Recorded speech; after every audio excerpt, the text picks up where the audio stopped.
Hello, Brother Monroe here. Welcome back to Ultimate Apple Dreadnoughts and to the British Classic campaign, where, oh boy, there have been boo-boos this morning.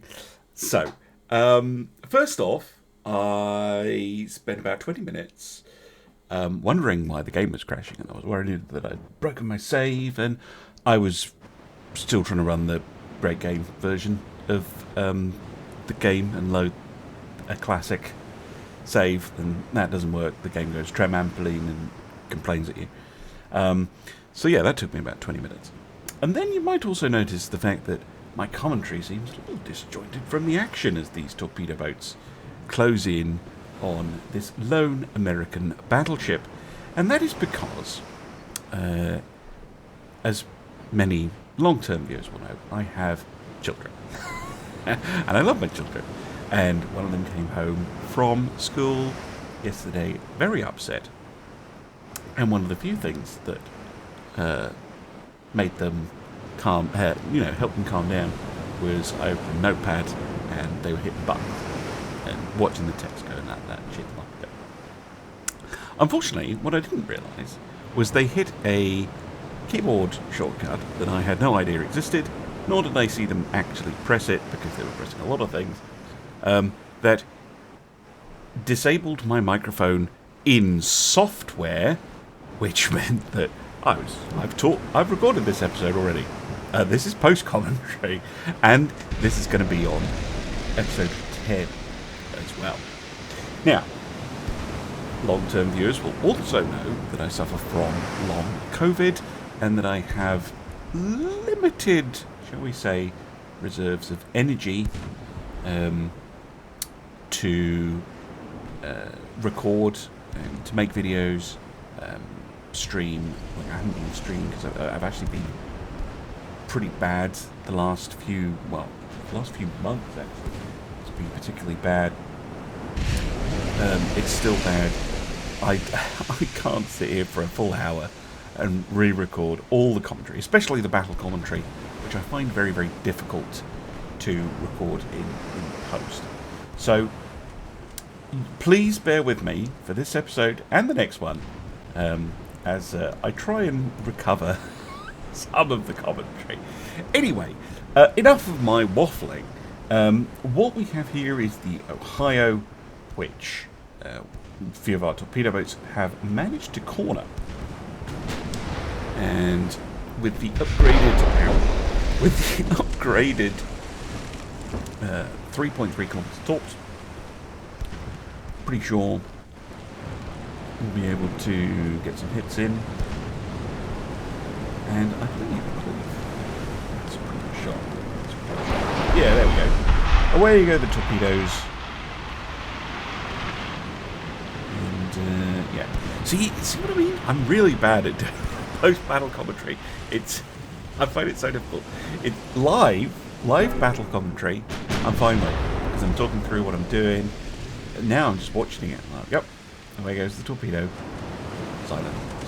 And I'm keenly aware of the silence, whereas when I'm recording it live, obviously you hear the battle going on, and yeah, it's not nearly as bad. Anyway, there we go, and bomb. And that's pretty much going to be the end of the Ohio. It's going to take a few more torpedo hits, but I will be back with you on the battle screen as you enjoy the Ohio exploding away.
Right, I'm back.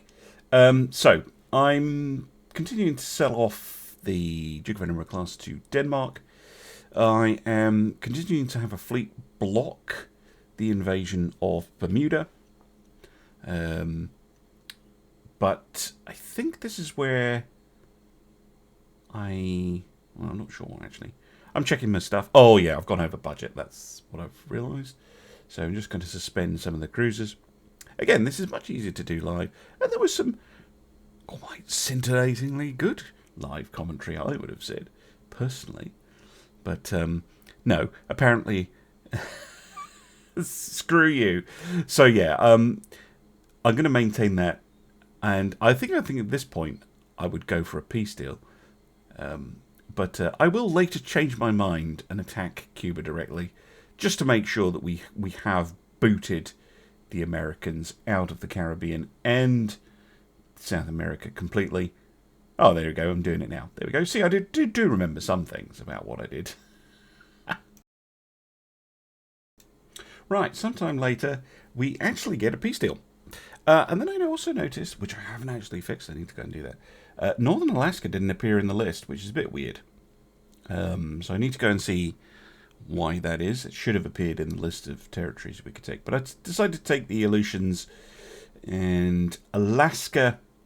Don't want any of their ships. And yes, now I'm thinking, yes, we need time to refit, to rearm, to build the economy, to get everything in place, think about our next move strategically. Possibly it might be Spain, maybe if we get the thing to go to war with Spain, I might say yes, that sort of thing. Spoilers for my own video. What'll happen as soon as I end the turn is I will get the pop-up saying, do you want to go to war with Spain? And I'll press yes, thinking, they'll pay me off. Nope. So this is going to be a very short piece. But before that, we are going to look at the Light Cruiser 3. So I wanted more protected cruisers for a while. And I go, oh, yes, that's a good one. And I will come back to design it at the end of the episode. Once the armoured cruisers are done, I have this grand plan to have a nice bit of building at the end of the episode, which you will see. But yeah, that is my thinking right now. I'm a little concerned about France, but they are very friendly with us. The Americans, fortunately, are still growing. We haven't knocked their economy into the middle of nowhere, and they still have a small fleet. The Germans don't seem prepared to declare war on us, but tensions are high between us and the Germans. I just don't see the benefit in attacking the Germans right now. I'd rather take out Spain and Italy first. Really cement our hold on the Med. So that if we do go to war with Germany, we can just focus on taking their Pacific holdings and attacking blockading Germany, basically. Although we will have to deal with their Chinese holdings. I'm noticing here that Spain has picked up Oman, and I'm just looking at all their tasty colonies for us to steal. That's my main plan. Yeah. But I'm thinking, everything's hunky-dory. What am I checking now? Spain's fleet. So they have a battleship, they have a couple of armoured cruisers, they have some protector cruisers, they have some torpedo boats as well. And that's pretty much it. I'm putting everyone onto limited for peacetime operations, and that's about it.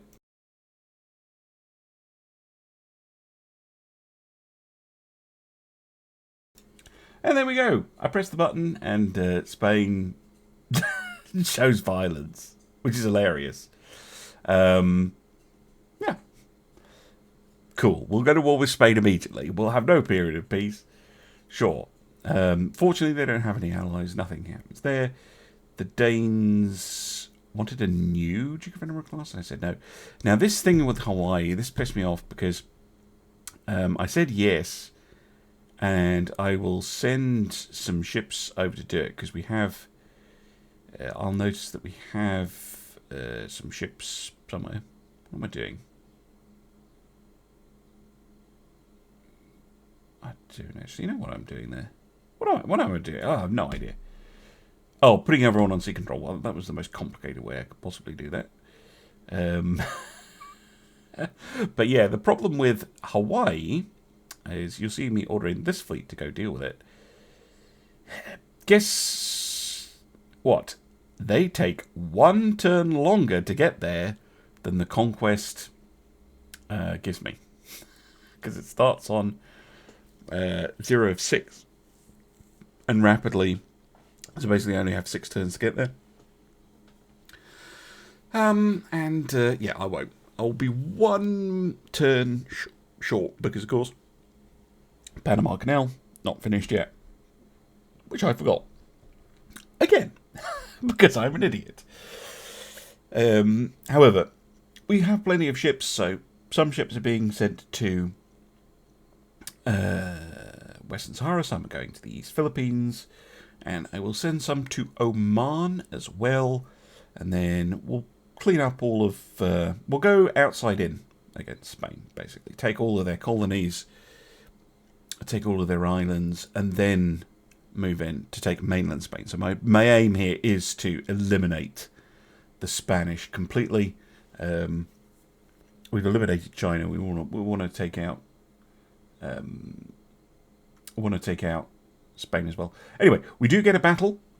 This is a very cool battle, but I will preface this by saying I am not going to do live battle commentary for all of the battles because I can't. I wish I could. I wish I could sit here and talk through them all. But I have not only this episode to do, but the other one. So I'm just going to leave you with an atmospheric battle. Agincourt versus the flagship of the Spanish fleet, the Diligent. I think I call it the Dilettante originally, which is really hard. She's pretty good Mark II guns, but she's got 3-inch guns rather than 6-inch guns. She's a little bit slower than the Agincourt. But what I noticed is our 6-inch guns give us a real edge in this battle. A real edge. And yeah, you'll see as it plays out, you know, we have pretty similar armour. Our main belt's a little bit thicker, our superstructure's a little bit thicker compared to theirs.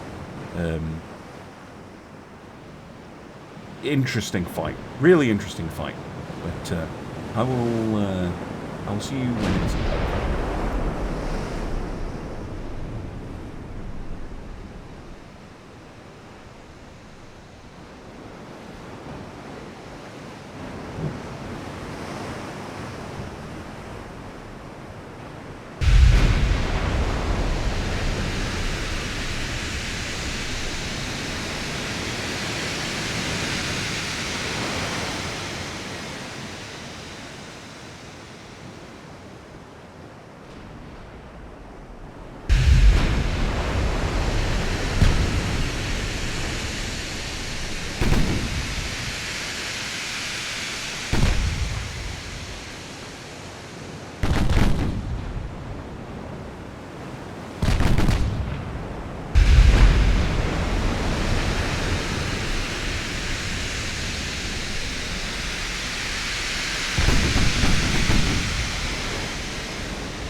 And there we go.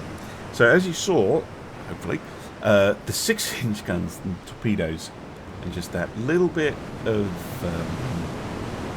extra ability, we have a bit of crew, really made the difference.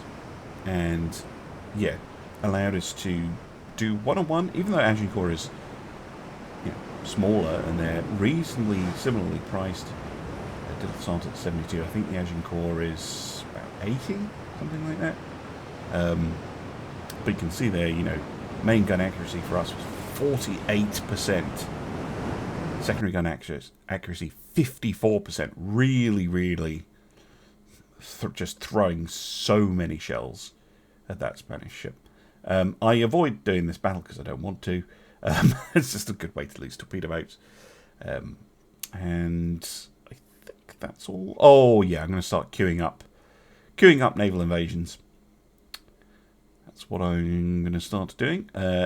And a new feature in Tweaks and Fixes tells you if you are changing invasion target, which is quite helpful.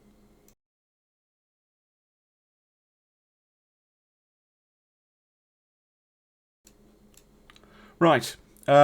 Next, we have the Nottingham versus the Villa de Madrid.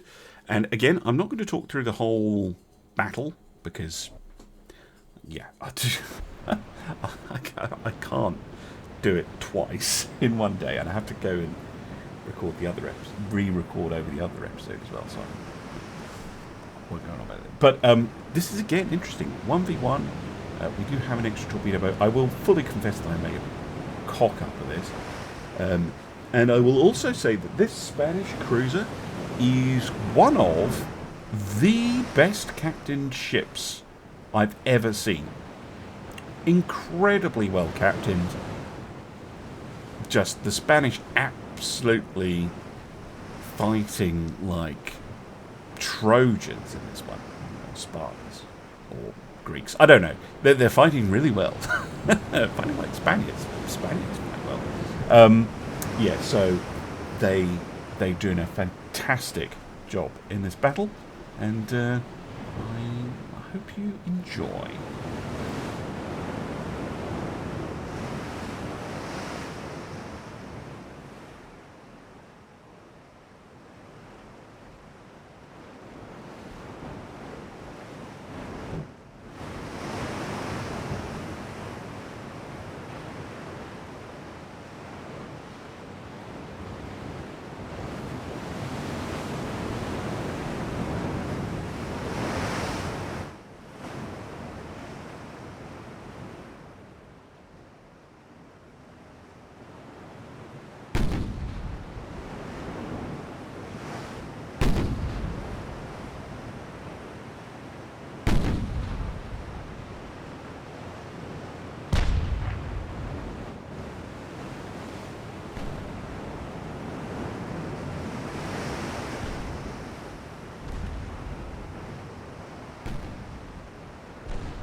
Right, at this point, when I was doing it live, I just said, oh, I'm just going to skip to the end, so I did. So there's a bit cut out there. But yeah, both transports go down, and the Villa de Madrid goes down in history as being an absolute unit. Really, really impressive how hard they fought. And that is going to be a trend. I'm just warning you now. That it's absolutely going to be a trend. For the entire conflict, Spain really, really pulling out all the stops against a superior opponent. Just really impressive stuff. Was very, very impressed with the Spanish AI here. Yeah, so we've sunk their flagship. They have 7 odd cruisers, but boy, are they going to make them work. They really, really are. Absolutely fantastic stuff from the AI.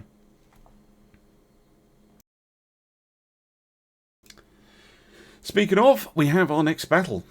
Just the Agincourt and the Fox against the San Juan. 2 of those really hard fighting protected cruisers and some torpedo boats. Now, the torpedo boats are potentially quite nasty. They're quite fast, but they have, as you will find out during the battle, they have an exceptionally short range of 300 meters. So my plan here very much to, well, I'm going to see if I can torpedo the San Juan Baptista with my torpedo boats, but I'm also, and then just use the Fox and the battleship to blap away the enemy. And I think, oh, this will be simple, this will be easy. It really, really was not. This was an absolute slog of a fight, an absolute slog. And at one point, keep an eye out for it, I ordered one of my ships to just stop and shoot up, and a Spanish one, and it still takes forever to sink it. Incredible stuff from Spain, and I hope you enjoy it.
There we go.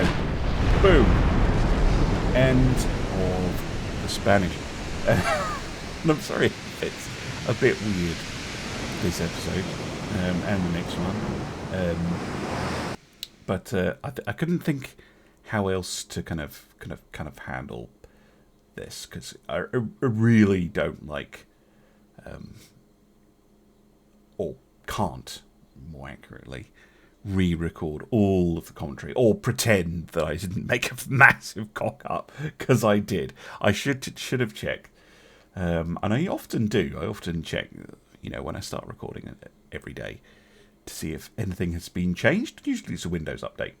Right, we move through to November of 1901.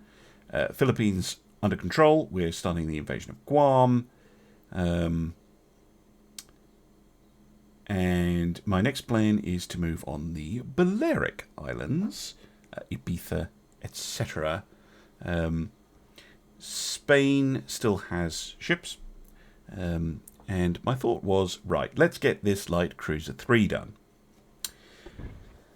And my initial thought was, right, we've got a 26 knot top speed. If I reduce beam and draft to, try and get,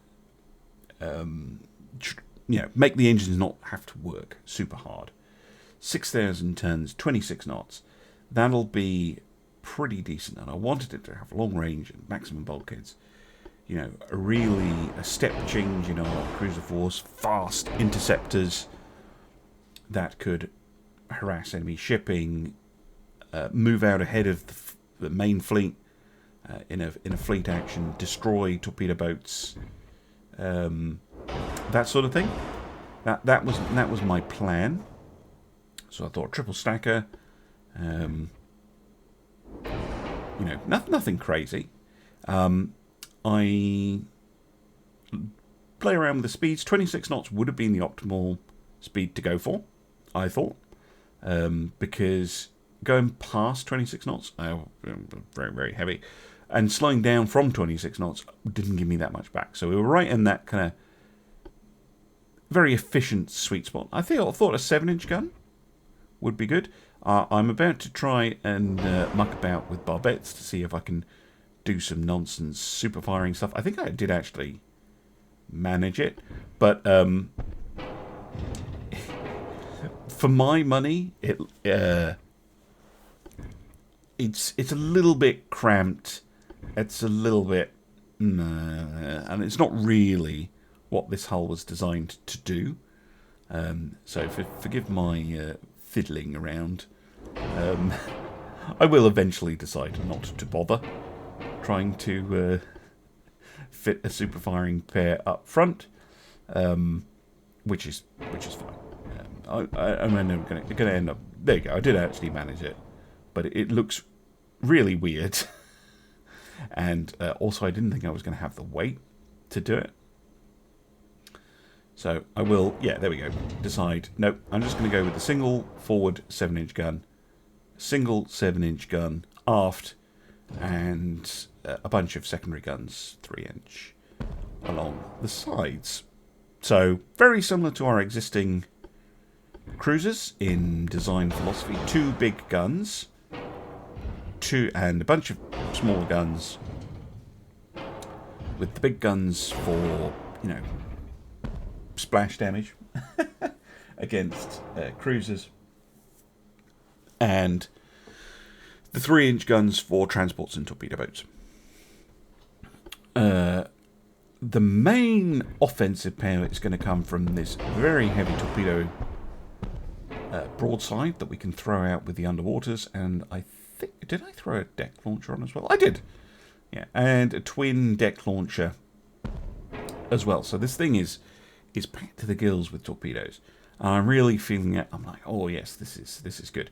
However, watching it in post, and I'm sure viewers will have noticed that I'm already at 90% of my displacement, and I haven't put anything else on the ship yet. And that's not a good sign. So I'm comparing it here to the existing cruisers. I'm realising that we're not actually carrying that much more in the way of gun firepower. Yeah, the 7 inches are bigger, but we're not carrying more 3-inch guns or more large guns. We are carrying more torpedoes. We are carrying more speed. So it's more of a torpedo cruiser approach. I'm putting on all the mod cons. Almost put on ballistite, which I don't want to do. 17-inch torpedoes, a rangefinder, and we're overweight. Now this would be fine if the game had generated a ship with armour, but it hadn't. So if I want to armour this thing, we're going to be in trouble. Here I look at the speed again. You can see I don't get that much back from lowering the speed, a couple of percent going down to 25 knots. I decided to reduce the range, which is not ideal because, you know, I do want these ships to act as interceptors and do trade protection and things like that. But, yeah, not to be. I'm going to start fiddling around with the armour, and you will see that the weight, well, starts packing on. So this is something that I know is a bit frustrating if you're a viewer, in that I've started building a ship and like, oh yeah, that's a cool ship. But this thing is going to end up, I haven't realised it yet. Past me has not realised this, but future me is aware that this design, to make it really good, to make this design work, we can't do it. Not yet. We need the fuel to weigh less. We need some more technology in there. We need semi-oil, some of the repeatable techs, a better engine, better boiler, something. Right? We can't do it. And even if we slow the ship down, it's still a problem. We're just having less efficient engines. And you can see here I'm toying around with lowering the speed. So you see, even if I set it to 17 knots, it's still overweight. And this is one of the things, I've said it before in videos, and I'll say it again, I'm sure. Sometimes when you're doing designs for the campaign, you will have an idea for a ship, and it just won't quite work. You just have to leave it and move on. And with that, the episode ends on a massive disappointment. Thank you very much for watching, and I'll see you again soon for some more Ultimate Admiral Dreadnoughts. Bye for now.